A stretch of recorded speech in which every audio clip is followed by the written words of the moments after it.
Genèse 29, 18 à 28, en parlant aussi de Tindi, c'est-à-dire Jacob, était amoureux de Rachel. Point. Il dit alors, je suis prêt à te servir 7 ans pour Rachel, ta fille cadette. Point. À quoi Laban dit, 2 points, il vaut mieux que je te la donne que de la donner à une autre personne, à un autre homme. Point. Reste chez moi.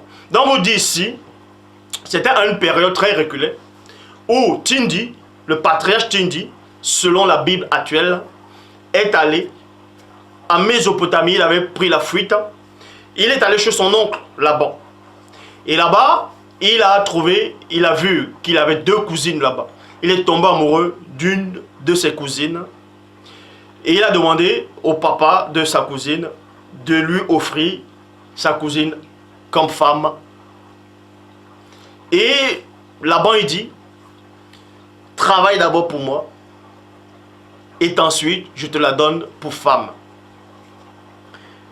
Alors, puis, Jacob dit à Laban, donne-moi ma femme. Vous voyez, dans le verset 20, alors Jacob servit 7 ans pour Rachel, mais il fut à ses yeux comme quelques jours à cause de son amour pour elle.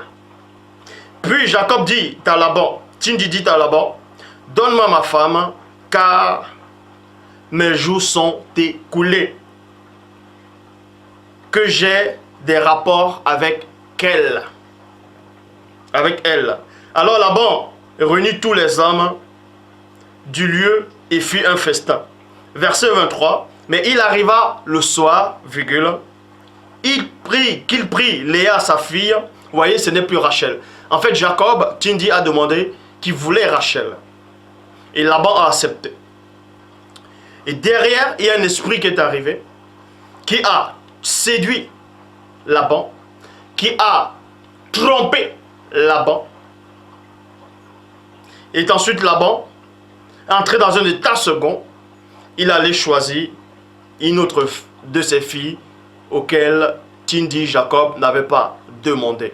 Donc cet esprit de la polygamie est revenu à saisir Laban. Premièrement, il y avait un esprit de polygame derrière. Mais c'est d'abord un esprit de tromperie qui est venu. Mais il arriva le soir qu'il prit Léa sa fille, puis il l'amena vers lui pour qu'il y ait des rapports avec elle. Point.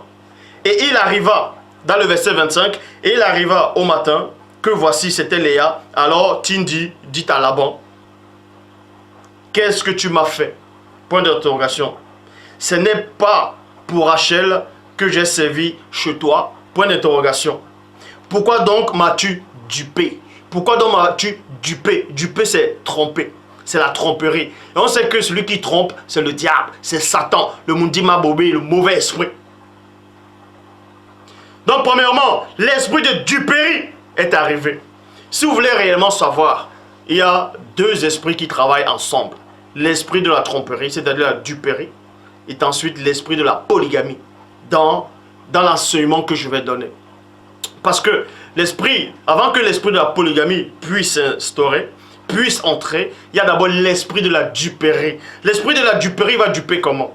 Il va vous dire, non, vous avez droit à plusieurs femmes, parce que les patriarches ont fait cela, les Sango ont fait cela. Vous voyez que non, normalement, ce n'est pas un péché, tu peux le faire. Et ensuite, dès que tu acceptes cette notion, dès que tu acceptes cet état d'esprit, dès que tu acceptes cet enseignement, cette semence-là, l'esprit de la polygamie vient maintenant. Il te possède. Et là, tu demandes à avoir plusieurs femmes. Et tu penses que ça vient de Dieu. Donc, et ensuite, dans le verset 27, verset 26, à quoi Laban dit, ce n'est pas la coutume dans notre lieu de faire ainsi, de donner la cadette avant la première née. Achève de fêter la semaine de cette femme, ensuite on te donnera aussi l'autre femme pour le service que tu auras fait chez moi pendant 7 autres années. Et là-bas, maintenant, premièrement, il a dupé Tindy.